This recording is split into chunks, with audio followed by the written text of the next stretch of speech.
আসসালামু আলাইকুম, স্বাগতম ইডুকেয়ার 360-তে।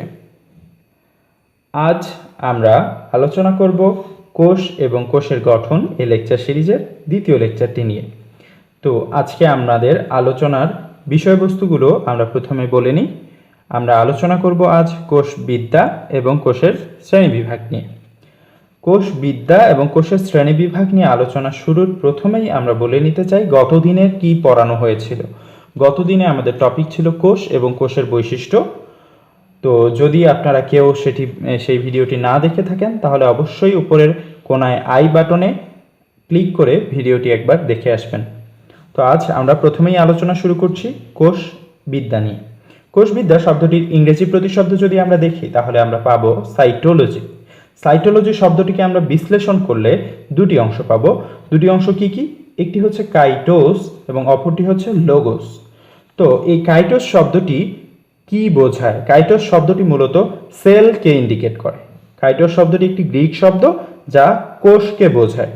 আর লোগোস কথাটির অর্থ হচ্ছে কোনো কিছু নিয়ে বিশদ আলোচনা বা বিস্তারিত আলোচনা। তো আমরা যদি দুটি শব্দকে একত্রে জুড়ে দেই তাহলে আমরা যে জিনিসটি পাবো সাইটোলজি। তো এই সাইটোলজির অর্থটি তখন কি দাঁড়াচ্ছে? কোষ নিয়ে বিস্তারিত আলোচনা। এখন আমরা যদি একটু সাজায় বলতে চাই তাহলে বলতে পারি যে জীববিজ্ঞানের যে শাখায় কোষ নিয়ে বিস্তারিত আলোচনা করা হয় সেই শাখাটিকে বলা হয় কোষবিদ্যা। তো আমরা জানি কোষের আবিষ্কারক বিজ্ঞানী রবার্ট হুক, মূলত তিনি কোষ প্রাচীর আবিষ্কার করেছিলেন। তো এই সাইটোলজির জনকও রবার্ট হুককেই বলা হয়, কিন্তু আধুনিক সাইটোলজির জনক বলা হয় বিজ্ঞানী কার্ল পি সোয়ানসনকে। তো এই দুটি নিয়ে অনেক সময় কনফিউশন তৈরি হয় যে সাইটোলজির জনক আসলেই কে। এটা নিয়ে কোনো কনফিউশনের কারণ নেই। যদি প্রশ্নে আসে সাইটোলজির জনককে তাহলে আমরা বলবো রবার্ট হুক। যদি প্রশ্নে আসে আধুনিক সাইটোলজির জনককে তাহলে আমরা বলবো কার্ল পি সোয়ানসন। ওকে, আমরা এখন আসি আমাদের লেকচারের দ্বিতীয় পার্টে। এই পার্টটি একটু বড় হবে, তো আমরা এটাকে কয়েকটি ক্যাটাগরিতে ভাগ করে নিব। কোষের শ্রেণীবিভাগ করব আমরা কয়েকটি ক্যাটাগরিতে। এই ক্যাটাগরিগুলো আসলেই কোষের বিভিন্ন জিনিসের উপর ভিত্তি করেই করা হয়েছে। তো আমাদের প্রথম ক্যাটাগরি হচ্ছে গঠিত জীবের ভিত্তিতে। আমরা জানি কোষ আমাদের বিল্ডিং ব্লক হিসেবে কাজ করে বা গাঠনিক একক হিসেবে কাজ করে। তো আমাদের যে দেহগুলো রয়েছে, একটি জীবদেহ, সেই দেহটি গঠিত হয় কোষ দিয়ে। এখন জীবদেহ তো দুরকম হতে পারে বা জীবের কোষটা দুরকম হতে পারে। এক হতে পারে সেটা প্রাণীর দেহের, হতে পারে উদ্ভিদের দেহের। তো যেই কোষটি একটি উদ্ভিদের দেহ গঠন করে সেই কোষটিকে আমরা বলবো উদ্ভিদ কোষ, আর যেই কোষটি একটি প্রাণীর দেহ গঠন করে সেই কোষটিকে আমরা বলবো প্রাণী কোষ। তো আমরা এখন জানবো উদ্ভিদ কোষ এবং প্রাণী কোষ এই দুটোর মাঝে কিছু বৈশিষ্ট্য এবং কিছু পার্থক্য। তো প্রথমেই আসা যাক, উদ্ভিদ কোষ ও প্রাণী কোষ দুটিই তো কোষ। তো যেহেতু এরা কোষ তাই এদের কিছু বেসিক স্ট্রাকচার সেম হবে। যেমন এদের নিউক্লিয়াস, তারপরে এদেরও এন্ডোপ্লাজমিক রেটিকুলাম, এদের ক্ষেত্রে এন্ডোপ্লাজমিক রেটিকুলাম, এ সকল অঙ্গাণুর দিক দিয়ে, অন্যান্য কিছু অঙ্গাণুর দিক দিয়ে তারা সেম, কিন্তু আবার কোনো কোনো দিক দিয়ে তারা একটু ভিন্ন আচরণ করে একে অন্যের থেকে। তো এখন আমরা জানবো সেই ভিন্নতাগুলো কি কি। শুরু করছি সেই ভিন্নতাগুলো নিয়ে আলোচনা। তো প্রথমেই আমরা আসি উদ্ভিদ কোষের কোষ প্রাচীর থাকে এই বিষয়টি নিয়ে। যদি বলতে হয় যে উদ্ভিদ কোষ যদি আমরা বাইরে থেকে দেখি তাহলে আমরা প্রথমেই পাবো কোষ প্রাচীরকে, তারপরে আমরা যে লাল অংশটি এটি হচ্ছে কোষ ঝিল্লি। তা আমরা ভেতরে ঢুকতে গেলে প্রথমেই পাবো কোষ প্রাচীর, তারপরে আমরা পাবো কোষ ঝিল্লি। অর্থাৎ একটি উদ্ভিদ কোষের সর্বপ্রথম বাইরে থাকে কোষ প্রাচীর, তার ভেতরে থাকে ঝিল্লি। কিন্তু প্রাণী কোষের ক্ষেত্রে বাইরে কোনো আবরণই থাকে না বা বাইরে কোনো কোষ প্রাচীর থাকে না। তো এই কোষ প্রাচীর শুধুমাত্র উদ্ভিদ কোষে থাকে, এজন্য এটা উদ্ভিদ কোষের একটি অনন্য বৈশিষ্ট্য। আবার আমরা যদি কোষ গহ্বরের দিকে চিন্তা করি তাহলে সেক্ষেত্রেও দুটি কোষের মাঝে তফাৎ রয়েছে। তো এই তফাৎটি বোঝার জন্য আমাদের প্রথমেই জানতে হবে যে কোষ গহ্বরের কাজটা কি। আমরা জানি আমাদের দেহে প্রতিনিয়ত নানা রকম রাসায়নিক ক্রিয়াকলাপ হচ্ছে, বিভিন্ন বিক্রিয়া সম্বলিত হচ্ছে বা বিভিন্ন বিক্রিয়া সংঘটিত হচ্ছে। সেই বিক্রিয়াগুলোর কারণে বিভিন্ন বর্জ্য পদার্থ তৈরি হচ্ছে। এই বর্জ্য পদার্থগুলো শরীর থেকে হয় বের করে দিতে হয়, না হলে কোনো একটা সেফ জায়গায় সেটাকে জমা রাখতে হয়। তো আমাদের প্রাণীদের দেহে সেই বর্জ্যগুলো বের করে দেওয়ার জন্য রেচনতন্ত্র রয়েছে, কিন্তু উদ্ভিদের দেহে বর্জ্য বের করে দেওয়ার জন্য কোনো রেচনতন্ত্র নেই। সেক্ষেত্রে আমাদের প্রাণীদের দেহে সেটাকে জমা রাখার জন্য কোনো জায়গাও প্রয়োজন হয় না, কারণ সেগুলো বের হয়ে যায় বর্জ্যগুলো, কিন্তু উদ্ভিদের দেহে সেগুলোকে জমা রাখতে হয়। জমা রাখার জন্য একটা ফাঁকা জায়গার প্রয়োজন, আর সেই ফাঁকা জায়গাটা সরবরাহ করে কোষ গহ্বর। তো এখন আমরা সহজেই বুঝতে পারবো যে প্রাণীকোষে যেহেতু আমাদের কোনো ফাঁকা জায়গার প্রয়োজন হয় না, সেহেতু আমরা প্রাণীকোষে কোষ গহ্বর দেখতে পাবো না। আর যদিও কখনো দেখি তাহলে সেটা হবে খুবই ছোট, খুবই ছোট। কিন্তু উদ্ভিদ কোষের ক্ষেত্রে বিভিন্ন নিঃসৃত উপাদানগুলো জমা রাখার জন্য তার একটি বড় কোষ গহ্বরের প্রয়োজন হয়। সো উদ্ভিদ কোষে বড় কোষ গহ্বর দেখা যায়। এরপরে আমরা যে বিষয়টি নিয়ে আলোচনা করব তা হলো প্লাস্টিড। প্লাস্টিড আমরা জানি খাদ্য তৈরির কারখানা বলা হয় এই প্লাস্টিডকে। তো প্রাণীরা তো খাদ্য তৈরি করতে পারে না, প্রাণীরা খাদ্যের জন্য সম্পূর্ণরূপে উদ্ভিদের উপর নির্ভরশীল। আর এই সৃষ্টি জগতের সমগ্র খাদ্যের উদ্ভাবক বা উৎপাদক হচ্ছে আমাদের উদ্ভিদগুলো। তো এই উদ্ভিদগুলোতে খাদ্য উৎপাদনের জন্য মেইন যে জিনিসটি রয়েছে তা হলো প্লাস্টিড, মূলত ক্লোরোপ্লাস্ট। এই ক্লোরোপ্লাস্ট প্রাণীতে থাকে না, তাই প্রাণী খাদ্য তৈরি করতে পারে না। আর ক্লোরোপ্লাস্ট উদ্ভিদে থাকে, তাই উদ্ভিদ খাদ্য তৈরি করতে পারে। তো আমরা যদি এই আলোচনাগুলো দেখি তাহলে আমরা দেখব যে কোষ প্রাচীর, কোষ গহ্বর এবং প্লাস্টিড এই তিনটি উদ্ভিদ কোষে থাকে এবং প্রাণী কোষে থাকে না। কিন্তু আরেকটি জিনিস যেটি প্রাণী কোষে থাকে কিন্তু উদ্ভিদ কোষে থাকে না, সেটি হলো সেন্ট্রিওল। সেই টপিকটি হলো বা সেই অঙ্গাণুটি হলো সেন্ট্রিওল। এই সেন্ট্রিওল শুধুমাত্র প্রাণী কোষেই থাকে, উদ্ভিদ কোষে থাকে না। তো এ ছিল আমাদের আলোচনা কোষের শ্রেণীবিভাগ গঠিত জীবের ভিত্তিতে। এরপরে আমরা যাব দ্বিতীয় ক্রাইটেরিয়াতে। তো এই ক্রাইটেরিয়াটি কি? কোষ বিভিন্ন রকম শারীরবৃত্তীয় কাজ সম্পাদন করে।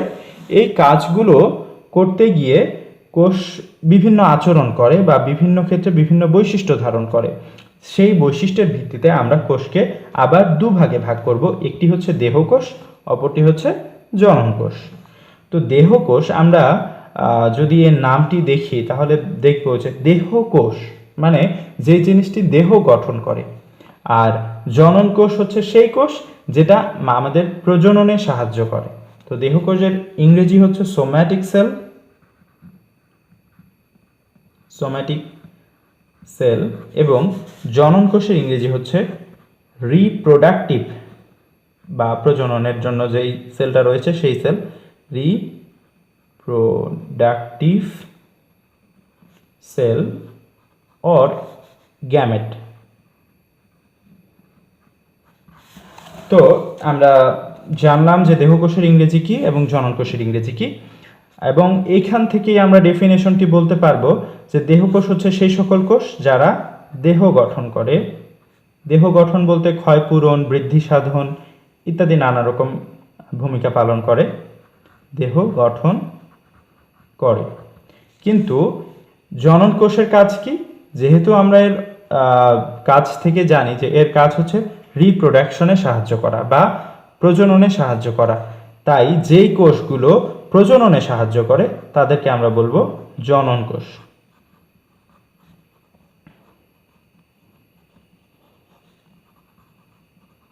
আচ্ছা, আমরা এর পরে যে বৈশিষ্ট্যটিতে আসব তা হলো উৎপত্তি।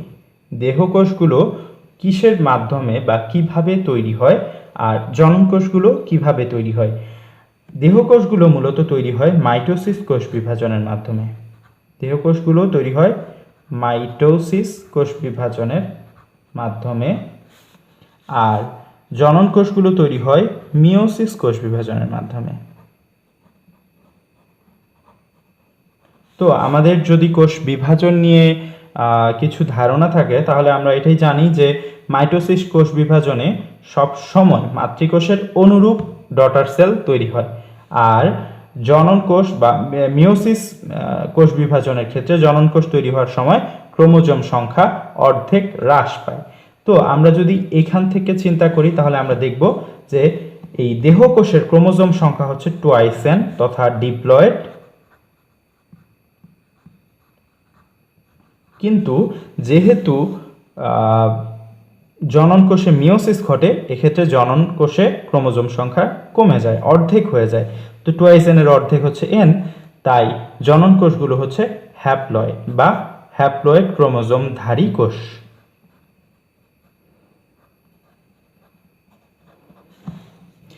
এরপরে আমরা আসি উদাহরণে। উদাহরণ যদি আমরা প্রথমেই দেখি যে দেহকোষগুলোর সংজ্ঞা কি বলছে, দেহকোষগুলোর সংজ্ঞা বলছে যে দেহ গঠন করে। দেহ গঠনকারী কোষগুলোকে আমরা যদি উদ্ভিদের ক্ষেত্রে চিন্তা করি তাহলে আমরা পাবো বিভিন্ন ভাজক কোষ। এখন ভাজক কোষ কোনগুলো? ভাজক কোষ হলো আমাদের উদ্ভিদের দেহে থাকা মূল কিংবা পাতা কিংবা কাণ্ডে যেই জিনিসগুলো তাদের বৃদ্ধি ঘটায় বা যেই কোষগুলো বিভাজিত হয়ে উদ্ভিদটিকে বৃদ্ধিপ্রাপ্ত করে সেই কোষগুলো হচ্ছে ভাজক কোষ। বিভাজিত হয় সেজন্যই ভাজক কোষ। আর কিছু কোষ আছে যারা উদ্ভিদের দেহ গঠন করে, সেগুলোকে আমরা বলবো দেহকোষ। আর প্রাণীর ক্ষেত্রে আমরা বলতে পারি স্নায়ু কোষ, তারপর বিভিন্ন ব্লাড সেল,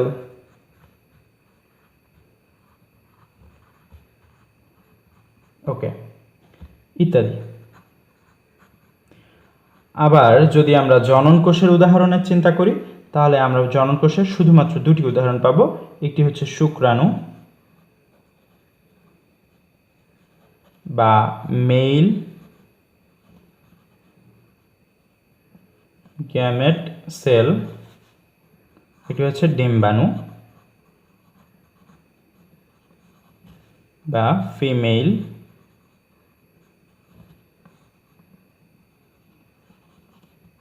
গ্যামেট সেল। ওকে, তো এই ছিল আমাদের শারীরবৃত্তীয় কাজের ভিত্তিতে কোষের শ্রেণীবিভাগ। এখন আমরা জানব কোষের শ্রেণীবিভাগের তৃতীয় ক্যাটাগরিটি নিয়ে। তো তৃতীয় ক্যাটাগরিটি এটা সাজানো হয়েছে নিউক্লিয়াসের গঠনের ভিত্তিতে। কোষের নিউক্লিয়াসের গঠনের ভিত্তিতে কোষকে আবার দুভাগে ভাগ করা যায়। এক হচ্ছে আদি কেন্দ্রিক কোষ, আরেক হচ্ছে প্রকৃত কেন্দ্রিক কোষ। তো আমরা এদের নামগুলো যদি দেখি, কেন্দ্রিক আমরা জানি নিউক্লিয়াসের আরেক নাম হচ্ছে কেন্দ্রিকা বা সেন্ট্রাল অর্গানালিস। তো এই কেন্দ্রিকা শব্দ থেকে আসছে কেন্দ্রিক। তো যেই কোষের নিউক্লিয়াসটি আদি মানে সুগঠিত নয় সেই কোষের নাম দেওয়া হয়েছে আদি কেন্দ্রিক কোষ, আর যে কোষের নিউক্লিয়াসটি সুগঠিত সেই কোষটিকে নাম দেওয়া হয়েছে প্রকৃত কেন্দ্রিক কোষ। আমরা এর ইংরেজি নামটি যদি দেখি, আদি কেন্দ্রিক কোষকে বলা হয় প্রোক্যারিওটস আর প্রকৃত কেন্দ্রিক কোষকে বলা হয় ইউক্যারিওটস। তো ইংরেজি নামটিকে যদি আমরা ভেঙে লিখি তাহলে আমরা আদি কেন্দ্রিক কোষের ক্ষেত্রে পাবো প্রো প্লাস ক্যারিয়ন। তো প্রো শব্দটি এটি দ্বারা বোঝানো হয় আদি বা অগঠিত বা সুগঠিত নয়,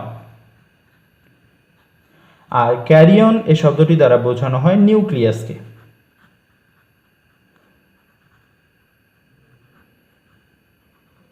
তো আমরা যদি এখন পুরো জিনিসটিকে একসাথে দেখি তাহলে দেখতে পাবো যে আদি নিউক্লিয়াস বা যেই নিউক্লিয়াসটি সুগঠিত নয়। আবার প্রকৃত কেন্দ্রিক কোষের ক্ষেত্রে যদি আমরা নামটি বিশ্লেষণ করি তাহলে দুটি অংশ পাবো, ইউ আর ক্যারিয়ান।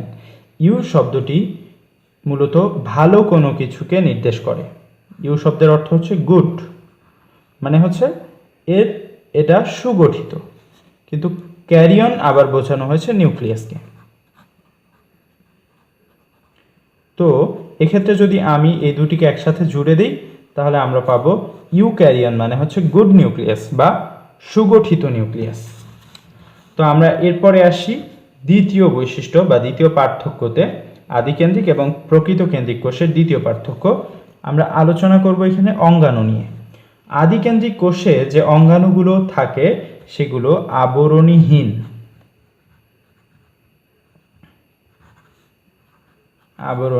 অর্থাৎ এগুলোতে কোনো আবরণী থাকে না। আবরণীহীন অঙ্গাণু কি কি? যেমন রাইবোজোম, সেন্ট্রিওল, এরা আবরণী থাকে না। এই অঙ্গাণুগুলো আমাদের আদিকেন্দ্রিক কোষে পাওয়া যায়, কিন্তু কোনো আবরণীযুক্ত অঙ্গাণু আদিকেন্দ্রিক কোষে থাকে না। আবরণীযুক্ত অঙ্গাণুগুলোর মধ্যে রয়েছে যেমন মাইটোকন্ড্রিয়া, তারপরে এন্ডোপ্লাজমিক রেটিকুলাম, গলগি অ্যাপারেটাস।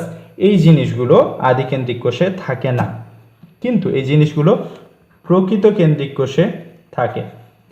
তো আমরা বলতে পারি যে প্রকৃত কেন্দ্রিক কোষ এর নিউক্লিয়াসটিও সুগঠিত, মানে নিউক্লিয়াসটি একটি আবরণী দ্বারা আবৃত, আবার এর মাঝে আবরণীযুক্ত অন্যান্য অঙ্গাণুও থাকে। কিন্তু আদিকেন্দ্রিক কোষ এটির নিউক্লিয়াস সুগঠিত নয়, নিউক্লিয়াসে কোনো আবরণী থাকে না, আবার আদিকেন্দ্রিক কোষের মাঝে অন্য কোনো আবরণীযুক্ত অঙ্গাণুও থাকে না। এরপরে আমরা আলোচনা করব আদিকেন্দ্রিক এবং প্রকৃত কেন্দ্রিক কোষের ডিএনএ নিয়ে। আদিকেন্দ্রিক কোষে শুধুমাত্র একটি ডিএনএ থাকে, এই একটি ডিএনএ আকারটি হলো গোল আকার। তারপরে ডিএনএটি একসাথে বাইন্ড করে থাকার জন্য কোনো হিস্টোন প্রোটিন থাকে না, সেখানে থাকে নন হিস্টোন প্রোটিন।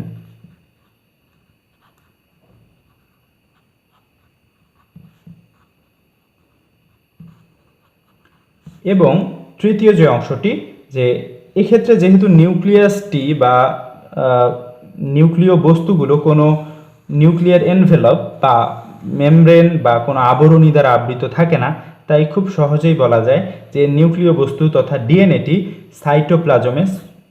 সাইটোপ্লাজমে মুক্তভাবে ছড়ানো থাকে।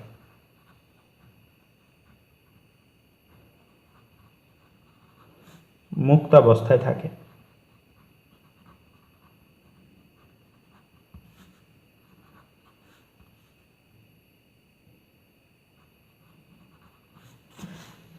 এখন আমরা দেখি প্রকৃত কেন্দ্রিক কোষের ডিএনএটি কেমন। প্রকৃত কেন্দ্রিক কোষের ডিএনএটি লম্বাকার বা সূত্রাকার।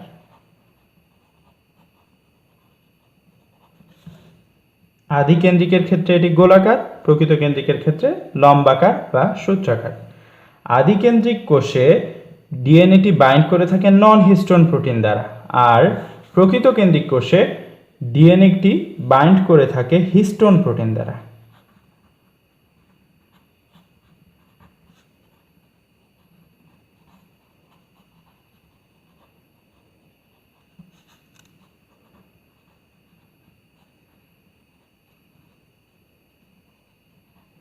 আচ্ছা, এরপরে আমরা জানি যে প্রকৃত কেন্দ্রিক কোষের নিউক্লিয়াসটি একটি সুগঠিত পর্দা দ্বারা বেষ্টিত থাকে। তাহলে এক্ষেত্রে অবশ্যই নিউক্লিয় বস্তুটি ওই সুগঠিত পর্দার ভেতরেই অবস্থান করবে, তাই বলা যায় আদিকেন্দ্রিকের মতো এটি সাইটোপ্লাজমে ছড়ানো থাকে না, বরং এর ক্ষেত্রে ডিএনএটি নিউক্লিয়াসের ভেতরে অবস্থান করে।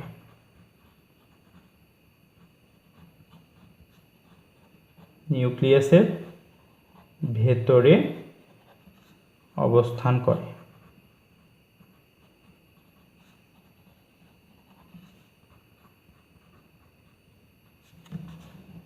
তো এরপরে যে বৈশিষ্ট্যটি সেটি হচ্ছে রাইবোজোম। আদিকেন্দ্রিক কোষে রাইবোজোম 70S, এই এসকে বলা হয় ভেদবার্গ ইউনিট, এটি নিয়ে আমরা পরে আলোচনা করব। আর রাইবোজোম হচ্ছে আদিকেন্দ্রিক কোষে 70S, আর প্রকৃত কেন্দ্রিক কোষে রাইবোজোম হচ্ছে 80S বা 80 ভেদবার্গ ইউনিট। আদিকেন্দ্রিক কোষগুলো কিভাবে বিভাজিত হয়? আদিকেন্দ্রিক কোষগুলো বিভাজিত হয় অ্যামাইটোসিস পদ্ধতিতে। অ্যামাইটোসিস প্রক্রিয়ায়। আর প্রকৃত কেন্দ্রিক কোষগুলো বিভাজিত হয় মূলত মাইটোসিস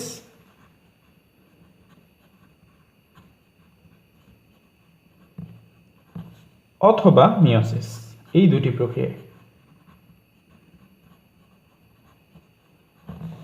এরপরে আসি শ্বসন নিয়ে।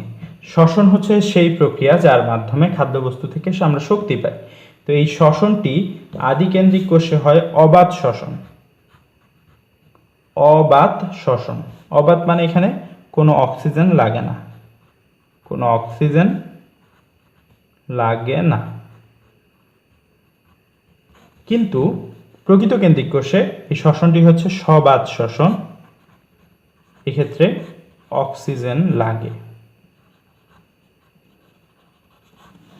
আচ্ছা, এর পরের যে অপশনটি তা হলো পুষ্টি গ্রহণ।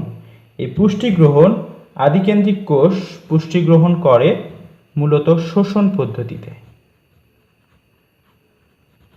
কিন্তু প্রকৃতকেন্দ্রিক কোষ পুষ্টি গ্রহণ করে সালোক সংশ্লেষণ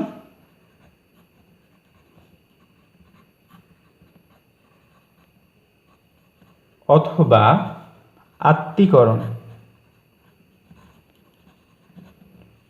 অথবা শোষণ পদ্ধতিতে।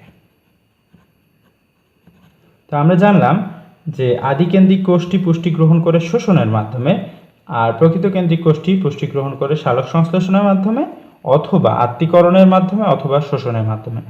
এখন আমরা আসি উদাহরণে। তো আদিকেন্দ্রিক কোষের উদাহরণ আমরা কি বলতে পারি? আদিকেন্দ্রিক কোষের উদাহরণ হচ্ছে বিভিন্ন ব্যাকটেরিয়া, মাইকোপ্লাজমা,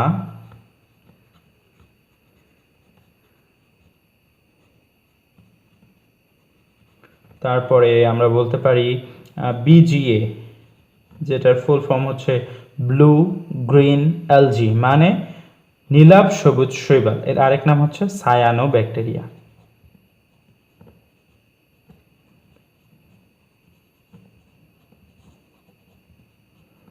আর প্রকৃতকেন্দ্রিক কোষের উদাহরণ আমরা কি পাবো? আমরা পাবো বিভিন্ন শৈবাল,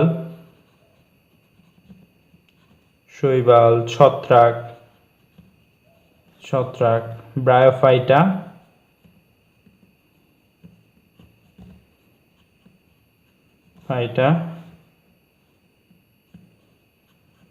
টেরিডোফাইটা,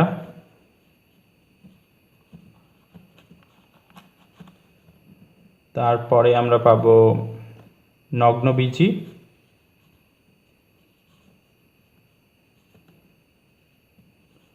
আবৃতবীজি, বিভিন্ন প্রাণী। তো এই জায়গাগুলোতে আমরা পাবো প্রকৃতকেন্দ্রিক কোষ। তো আমরা আলোচনা করলাম নিউক্লিয়াসের গঠনের ভিত্তিতে কোষের শ্রেণীবিভাগ নিয়ে। আশা করি এই বিষয়গুলো নিয়ে আর কারো কোনো সমস্যা থাকবে না। যদি কারো কোনো সমস্যা থাকে, কোথাও কোনো বোঝার অসুবিধা থাকে, তাহলে অবশ্যই কমেন্ট করবেন। আর এখন আমরা আলোচনা করব একটু যে প্রথম থেকে যেটুকু আমরা পড়ালাম সেটুকুর একটু রিভিউ করব।